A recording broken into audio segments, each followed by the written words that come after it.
Touring cars today, Kit. Yeah, they're not crossovers. They're not crossovers, they're not Econo cars, but you know what? In the grand scheme of things, we're screwed. That's right, because before we go on, let's just issue a disclaimer here. Muscle car fans, or pony car fans, whatever you want to call them, already have their minds made up. We're not going to convince Mustang people that the Challenger is better. And we're not going to convince Challenger people that the Mustang is better. So basically, we're just going to decide what we like.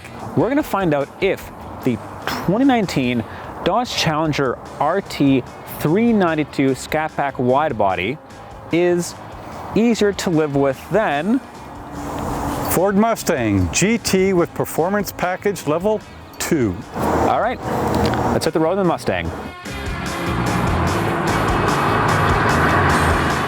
Well, old dude, where do you find ourselves? 2019 Ford Mustang GT with the performance package level 2. I like it. Do I like it $6,500 worth? It basically adds all the fantastic go fast bits you can possibly want, but it's a bit too complicated for its own good. You think? Yeah. See, I think it's evolved. This thing's got a lot going for it. Plus, it's less expensive.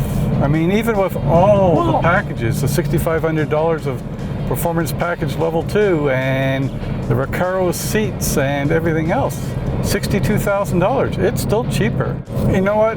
For a manual shifting car, it's not bad. It certainly has a lighter clutch. Oh, for sure. Yeah. And the shifter doesn't require as much manhandling as the Challenger. No, it slides in. I mean, you got to be precise. You don't just slam it into gear. That's right. But it does move through the gears in a much more direct, less muscular fashion. More sports car. The biggest difference is, I find, is in the interior. In the Challenger, you have basically acres upon acres of dashboard. Kind of feels a bit cramped in there. You don't really get that sense with a Mustang. You do sit low, but it feels airier. On rough pavement, these tires like to grip, so they squirm, they move around. So you've got to be careful. With potholes, construction, it God. gets a little kidney punching. Yeah. Mustang's been around for 55 years, but now I think this is the package. This is where Ford needs to go with performance. I mean, there's only so many old guys around that'll wax nostalgia. It's easy to make a case for the Mustang's evolution, and you know what? I welcome it. I welcome the capability, the tech, and that exhaust note. Oh, it's just fantastic.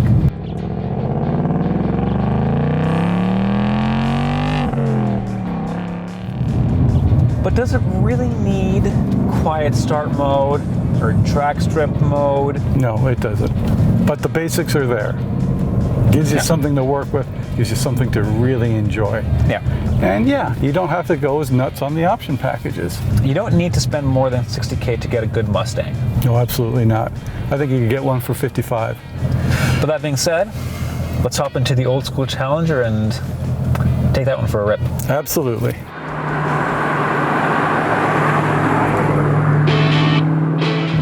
Here we find ourselves in the 2019 Challenger RT Scat Pack 392 wide body.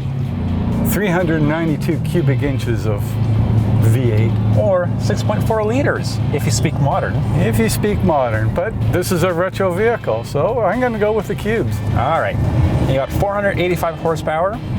You got a 6-speed manual. Most importantly, that power goes to the correct axle. Though you can get this in all-wheel drive. What engine does it have again? V6? Not interested. Not Nope. interested. No. Nope. Nope. It's a heavy, kind of truckish-like performance vehicle. You definitely feel the weight. The steering is heavier. Clutch actuation's heavier. Moving through the shifter, more deliberate. Yeah, but it does feel a little cheap. Yeah. That being said, I mean, we are talking about, what, $67,000 for this? about 65 as tested. 65 is tested. Yeah. I think I'd like a little more modern interior for that. Well, what more do you want? You got a digital screen here in the gauge cluster. You got FCA's Uconnect infotainment system. Which is a very good graphic system. You got heated and cooled seats. You got GPS nav. What more could you want? You can live with this on a daily basis. Day to day. But it's work. It is. It's a little more challenging than the Mustang. Challenging? Challenging?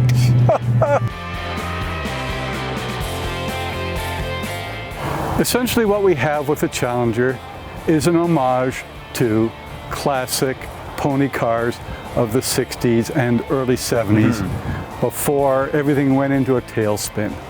Even though you got a fantastic engine, you got a manual transmission, and power goes to the right axle, the Challenger is, not gonna lie, it's kind of difficult to drive. The clutch is heavy, steering's heavy, it's big. Driving in traffic, driving in construction areas, man, it's a workout.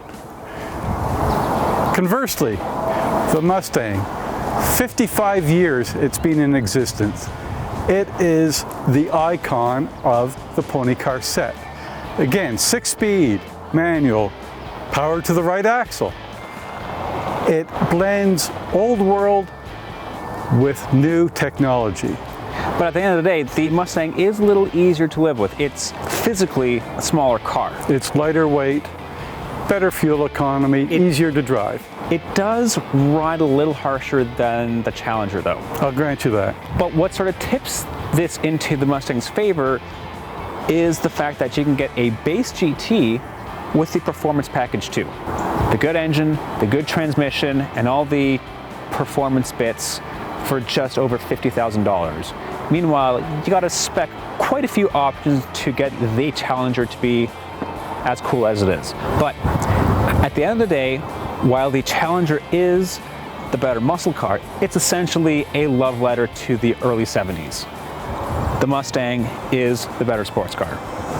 And frankly, both are better than the Camaro SS. For Driving.ca, I'm Brian Harper. And I'm Nick Trejanis. And before we go, tell us what we should compare next.